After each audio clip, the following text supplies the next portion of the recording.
One of the people, if you don't know about him, you're going to hear about him. He's really getting around and people are paying attention. A lot of respect for this guy, Austin Wasserman of High Level Throwing. What is this all about? Sure, Denny, well, appreciate you having me on here.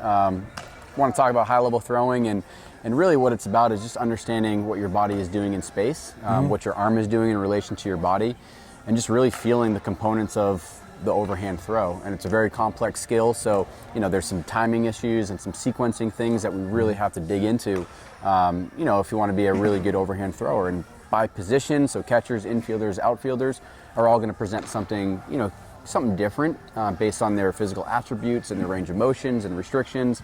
But as long as we're working within a specific framework of what the arm is doing, what the back hip is doing, what the front leg is doing, what the lead arm is doing, and based on the external environment, the stimulus, that's important. So we have to understand how our body works and functions kind of in a very slow controlled movement, and then how we speed that up, and then how do we add a situation and runners and time. Most people would just say, build arm strength. That's not where you're going. Right, yeah, I mean, arm strength is important, but you build arm strength in the weight room through, certain rotator cuff exercises and scapular training and core stability and hip stability. But what high level throwing is just patterning. How do we pattern the body? How do we sequence the body properly? And I think that ties into, kind of what you're discussing with your pitchers is, can your body do what it's asking it to do? And if it can't, why is that happening? And how do we create really good movers out of our athletes first before we, introduce a really, complex skill? Okay, one myth or one problem you see most.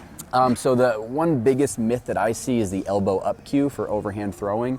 So, I used to hear it when I was a kid, get your elbow up, get your elbow up. And really what happens is it forces the athlete to load their arm up this way, or to get the ball facing away and the arm up that way. So the tendency for the athlete when they rotate to throw is to basically drop the elbow, and now they're creating, they don't have range of motion at the shoulder joint, so they're pushing the throw, they're creating a dart throw, a pie throw.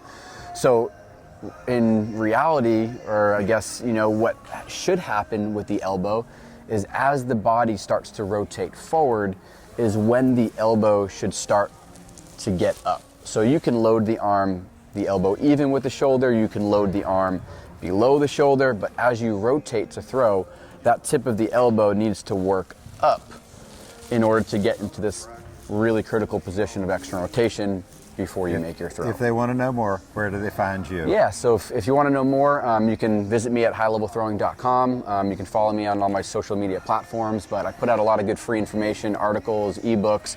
I really want to just kind of get this information out to organizations and coaches so you guys can start implementing it right away. If you have any questions, just shoot me an email at austin@highlevelthrowing.com. I've enjoyed getting to know you. I can't wait to be around you more in the future. Appreciate it, Denny. Thank you. Thank you so much.